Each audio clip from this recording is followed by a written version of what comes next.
Bonjour à tous. Aujourd'hui, je souhaite partager mon histoire, un aveu que je porte comme un immense fardeau. Je suis un homme d'Afrique de l'Ouest. J'ai commis des actes dont j'ai terriblement honte, et je vis maintenant avec un tourment qui me ronge. Je désire tout raconter pour alerter les autres, et j'espère malgré tout, trouver une possible rédemption. J'ai supplié que mon témoignage soit diffusé de façon anonyme, afin de ne pas mettre en danger ma famille, mais je prends le risque de révéler mon parcours. J'ignore si l'on me pardonnera un jour, ni même si je mérite ce pardon. Pourtant, je veux livrer ce récit au grand jour pour que personne ne suive le même chemin destructeur que moi. Je viens d'une famille très modeste. Nous étions 4 enfants sans père depuis mes 14 ans. Ma mère, illettrée, se tuait à la tâche pour nous nourrir, et malgré ses efforts, nous manquions de presque tout. Les maladies étaient fréquentes. Mon grand frère, par exemple, est mort faute de moyens pour le soigner. Il aurait survécu si nous avions pu acheter ne serait-ce que quelques médicaments, ou payer un simple bilan de santé dans une clinique privée. Ce drame m'a hanté. Je me suis mis en tête de travailler dans le domaine médical, afin que plus jamais je ne voie un membre de ma famille partir ainsi faute d'argent. Cependant, je n'avais pas du tout les moyens de financer des études d'infirmier dans une structure officielle. Alors j'ai opté pour la filière d'auxiliaire de santé, ou d'auxiliaire nurse, dans un grand hôpital privé de la ville.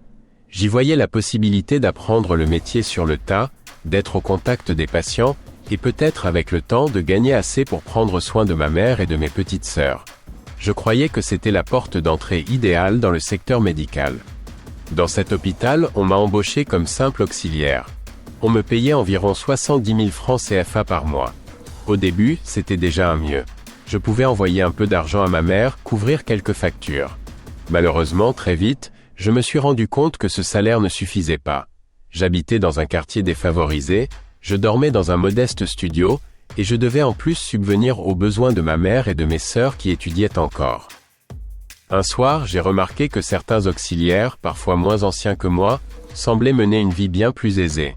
Tenue de marque, téléphone haut de gamme, restaurant chic. En discutant discrètement, j'ai compris qu'ils avaient accès à des promotions ou à des primes spéciales très élevées, sans rapport avec leur ancienneté ou leurs compétences médicales. Personne ne révélait ouvertement comment cela fonctionnait, mais on murmurait que c'était un circuit interne, totalement illégal. La vie est devenue plus dure encore quand le propriétaire de la maison de ma mère a menacé de la chasser pour loyer impayé. Mes sœurs manquaient de fournitures scolaires et risquaient d'être renvoyées de l'école. J'étais à bout. Je travaillais jour et nuit, mais mes économies ne comblaient pas toutes nos dettes.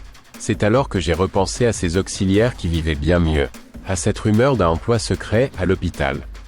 J'ai croisé un infirmier plus ancien qui semblait au courant de tout, et je lui ai demandé de m'expliquer comment on pouvait obtenir ces fameux bonus.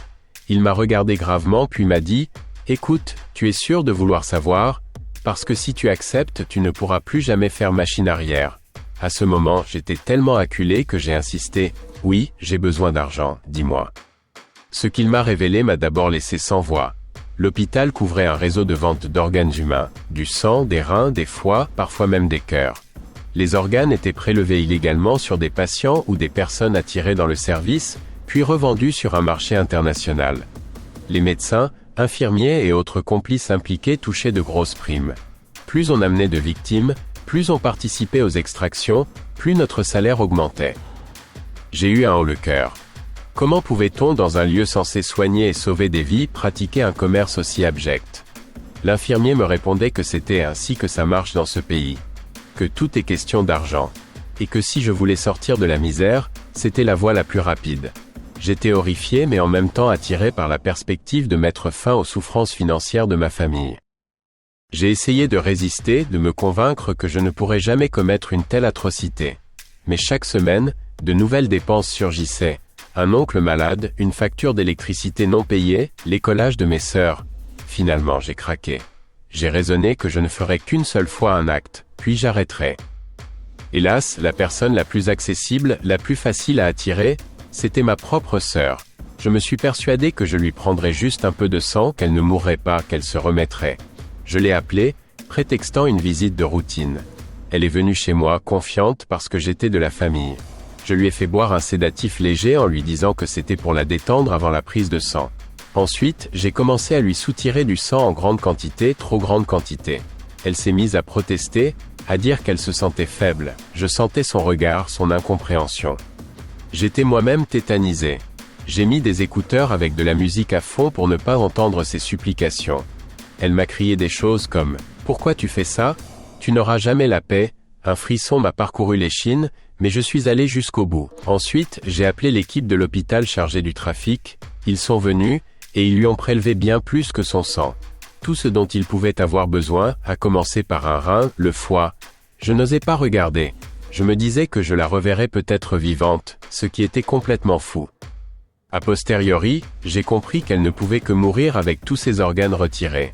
Mon cœur se déchirait, mais l'équipe me disait « Ne t'en fais pas, c'est pour ta promotion, tu sauveras peut-être d'autres gens dans ta famille avec l'argent qu'on te donne. » Après ce premier acte monstrueux, j'ai été pris de remords violents. Je ne dormais plus, je revoyais ma sœur, sa faiblesse, ses mots de malédiction. En même temps, j'ai reçu une prime énorme. Mon salaire est passé à 200 000, puis on m'a offert un logement payé par l'hôpital. Je sentais que je n'étais plus la même personne, que j'avais franchi une frontière morale irréversible. Pourtant, étrangement, passé le choc initial, j'ai commencé à me convaincre que c'était nécessaire, que je ne pouvais plus reculer. Les dettes de ma famille se sont volatilisées, ma mère s'est installée dans un meilleur foyer.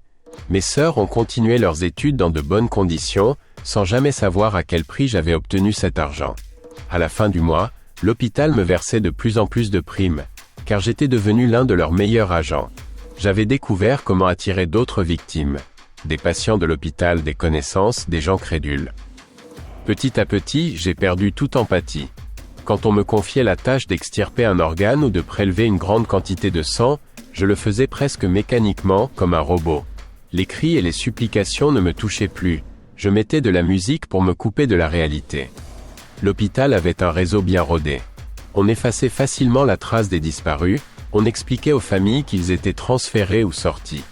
L'argent coulait, tout le monde s'enrichissait, et mes supérieurs me considéraient comme un précieux élément. Je n'osais imaginer combien de personnes j'ai contribué à tuer ou mutiler.